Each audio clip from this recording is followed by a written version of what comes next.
Hi, I'm Jennifer, and at 29, I've faced more than my fair share of challenges. I became orphaned at a young age when I lost my parents in a devastating car accident. With no family to turn to, I found myself in an orphanage, a place I called home for 2 years until I was adopted. My new family was incredibly affluent, which opened doors to a life of comfort and opportunity. They opted to keep my adoption private, choosing to assist me without seeking any recognition.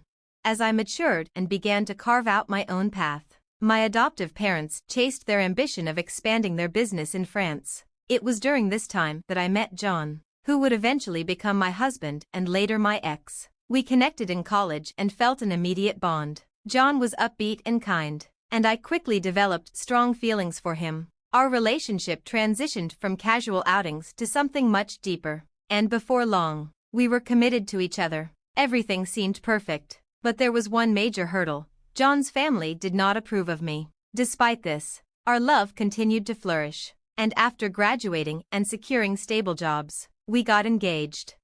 John had always warned me about his parents' critical attitude toward their children's partners, so I was both prepared and anxious about meeting them. The anticipation of this introduction didn't bother me too much initially, but as the day approached, I became increasingly worried. Just before our meeting, I expressed my fears to John, saying, "I think they're going to dislike me." His response was reassuring, "They won't. Do you really believe they'll be shocked by our engagement?" I found his optimism a bit misplaced. "Yes, I do. Given how judgmental they are, this will only give them more reason to critique me," I replied, my anxiety mounting.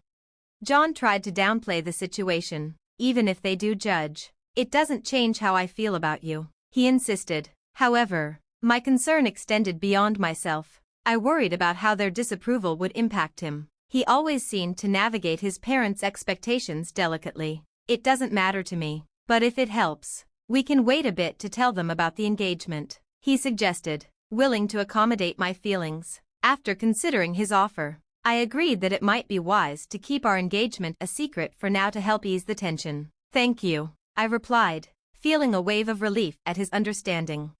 As the meeting loomed closer, my nerves were frayed, not just from the impending introduction, but also because John had always emphasized his parents' likely disapproval. Understanding the source of my unease took time. John's family was wealthy and accustomed to a life of luxury, expecting their children to associate with individuals of similar or higher status. In contrast, my background was much more modest, and I hadn't shared much about my adoptive family with John, believing it to be irrelevant. However, as I reflected on John's hesitation to introduce me, it became evident that our differing backgrounds could pose a significant challenge for his parents. I felt it was unnecessary to reveal my privileged upbringing to John's family, hoping they would appreciate me for who I am rather than my financial status. I clung to the naive hope that they would welcome me without bias. For our meeting, we selected an upscale restaurant, where I discreetly wore my engagement ring on a necklace to keep it close but hidden. We arrived just 5 minutes late, and John cautioned me about his parents' strict punctuality, foreshadowing a rocky beginning. Their initial reception was anything but warm, as they regarded me with cold scrutiny and engaged in conversation solely with John. Completely ignoring my presence, I began to feel increasingly insignificant, considering making an exit. Eventually, John stepped in, introducing me as his wonderful girlfriend, Jennifer, in an attempt to bridge the divide. Unfortunately, his parents' response was far from welcoming. His mother openly voiced her disapproval. The discussion turned to my college education, and his father's probing about how I managed to afford tuition felt like a thinly veiled critique of my background. In my defense, I mentioned my scholarship, underscoring the significance of my education and my relationship with John. Their reaction suggested they viewed my interest in John as financially motivated, which was the final straw. Shocked and upset, John decided it was time to leave. Hand in hand, we exited the restaurant, leaving behind a situation that had spiraled far beyond what either of us had anticipated. The blatant rudeness I encountered left me in shock, making it difficult to process my emotions. The car ride back from the disastrous meeting was steeped in silence, with John's anger palpable. Once we got home, he checked in on me, but I struggled to articulate my feelings amid the chaos of the day. I had gone to great lengths to present myself positively, opting for reasonably priced clothing and maintaining a polite demeanor. However, John's parents, Betty and Tyler, had already made up their minds about me without allowing me to speak. After the incident, John severed ties with his parents for a while. They later reached out, criticizing us for leaving lunch early, but John chose to ignore their grievances. About a month later, he finally told them about our engagement. Their response was lukewarm, and they even attempted to use their financial support for the wedding as leverage. Valuing our independence, John and I decided to elope. My adoptive parents, who were in France, fully supported our choice to elope and even gifted us an extravagant painting, a gesture that surprised John, though I saw it as a testament to their generosity. Our next encounter with Betty and Tyler came at a party they hosted for their anniversary. Despite my apprehensions, I was initially glad to be included, but the chilly reception from the other guests was even more pronounced than before. Clinging to John didn't help. Any attempts at conversation were met with dismissive glances or outright neglect. By the end of the night, I was overwhelmed with embarrassment and hurt, tears flowing from the depth of my discomfort. The evening reached its peak when Betty and Tyler were asked to deliver a speech. In the midst of the tension, their approach would reveal much about our future relationship. Exhausted and yearning for the comfort of home, I decided to stay until Betty and Tyler began their speech, which quickly turned into a series of veiled insults directed at me. Their words, disguised as humor, were met with laughter from the guests, amplifying my sense of isolation. Unable to withstand the humiliation any longer, I quietly slipped out and called an Uber to escape the negative atmosphere. The ride home was a blur of tears and sorrow, a painful reflection on the evening's events.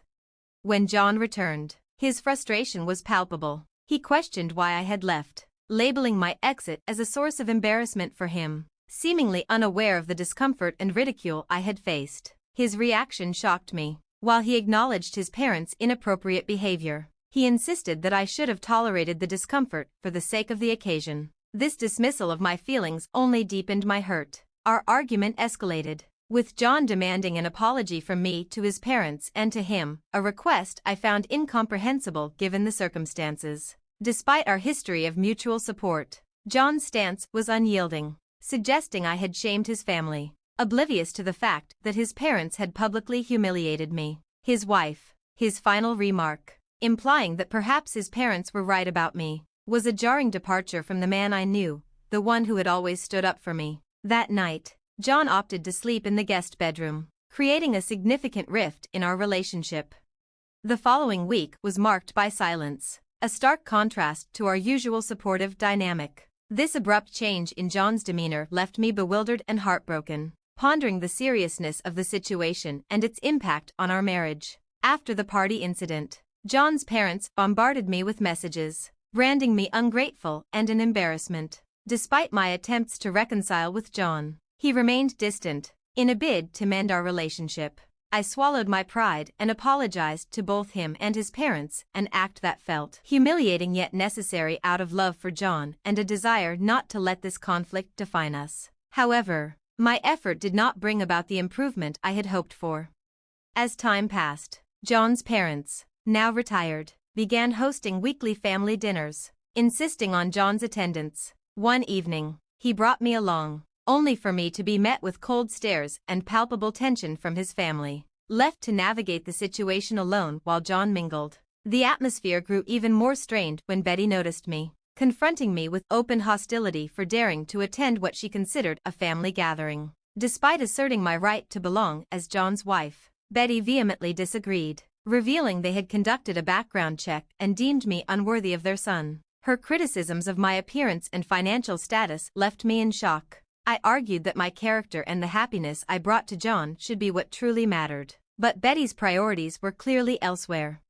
The confrontation escalated until John intervened, not to defend me, but to offer me money for an Uber ride home. His actions, mirroring his mother's disdain, cut me deeply. As I left the house in tears, I was confused by John's sudden change in behavior. His decision to side with his parents, especially after such public humiliation, left me questioning the foundation of our relationship and whether his loyalty had shifted irrevocably in favor of appeasing his family, no matter the cost to our marriage. Feeling hurt and frustrated, I grappled with the harsh reality that John seemed indifferent to his parents using my background against me, a stark departure from the man who had always defended me. I held back my desire to confront them, fully aware that it would only further damage their perception of me. As I reflected on the situation, I realized I had responded with dignity and stood my ground. When John returned, the silence that filled the space between us only intensified my feelings of loneliness. I anticipated he would demand yet another apology from me, but I couldn't bring myself to placate him after Betty's blatant insults. Instead, I found myself hoping for an apology from him, which never materialized. Weeks passed with no communication, and I began to adjust to the solitude, finding solace in the quiet of our home during family dinners I was no longer invited to. One evening, while I was alone, my parents reached out via video call, expressing their concern for my well-being. I hesitated before revealing the struggles I faced with John and his family, including the derogatory comments and the isolation that enveloped me. Their anger and disbelief were immediate, especially when I shared the insult aimed at my orphan status. Their protective instincts flared up, as they voiced their disdain for such elitist attitudes and their willingness to confront the injustices I had encountered. I had never revealed my adoptive parents' affluent background to John's family, fearing it would alter their perception of me for the wrong reasons. My parents, unaware of this dynamic, were shocked and questioned John's involvement in all the turmoil. This conversation highlighted the complex misunderstandings and expectations that had trapped me, illuminating the profound disconnect not only with John's family but also with John himself, whose inaction was causing me heartache. I had sought acceptance for my true self rather than my financial status, but John's alignment with his parents over their disrespect made me question our future together. Despite my deep love for him, the distance between us had grown too wide, and the silence of the past weeks unexpectedly brought me a sense of peace. Upon hearing about my troubles, my parents swiftly offered their support, suggesting they could connect me with an excellent lawyer if I chose to pursue a divorce. Their willingness to stand by me in seeking legal separation from John was a comforting reminder of their love. They even hinted at a plan for a kind of sweet revenge, piquing my interest. Their proposal shifted from a shared family vacation to a more targeted approach involving just the four of us. The excitement of reuniting with my parents, combined with their promise of direct action regarding my situation, lifted my spirits. As plans took shape, my father revealed his strategy to tackle the situation directly during their upcoming visit, which coincided with one of the family dinners. My task was to find the exact restaurant location. Knowing that John's parents were avid email users, I easily found the details in John's email account, which I still had access to. At the same time, I initiated divorce proceedings with the lawyer my mother had recommended, marking the start of a new chapter in my life. When my parents arrived, we shared a brief reunion before they treated me to a spa day, giving them time to prepare for their confrontation with my in-laws. The dinner at the restaurant unfolded dramatically. John's family recognized my parents, who were initially met with surprise and curiosity. My father, known as Mr. Edward, approached the table, causing a stir among John's parents as they realized the connection. The ensuing conversation was likely to challenge the preconceived notions they held about me, revealing my family's true standing and possibly changing their perspective in unexpected ways. Unexpectedly standing with John and his family at dinner, my father made a bold entrance. "I thought I'd join you for dinner," he announced, creating a ripple of confusion among the group. As introductions were made, he casually asked about my whereabouts, feigning ignorance of the underlying tension. Caught off guard, the family initially claimed ignorance of his daughter, leading to a moment of revelation when my father introduced himself as my adoptive father and questioned my absence. The atmosphere thickened with surprise and discomfort as he clarified that I, Jennifer, was indeed the daughter he referred to, dispelling the notion that I was merely an orphan without support.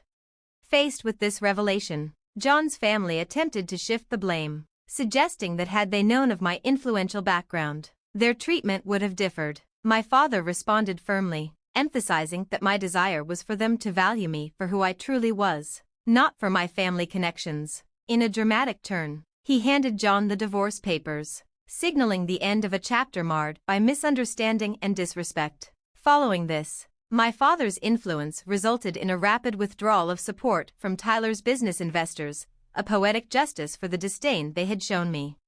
As events unfolded, I received a flurry of scornful messages and desperate pleas from John's family, reflecting their changing fortunes. John, to his credit, signed the divorce papers without further conflict, allowing me to close that painful chapter. In the aftermath, my parents and I took a much-needed vacation, a time of joy and healing that enabled me to reflect on the significance of self-respect and standing up for myself. Though the journey was filled with loss, it also paved the way for personal growth and gratitude toward my parents. Looking ahead, I feel excited and hopeful about the new experiences that life has in store.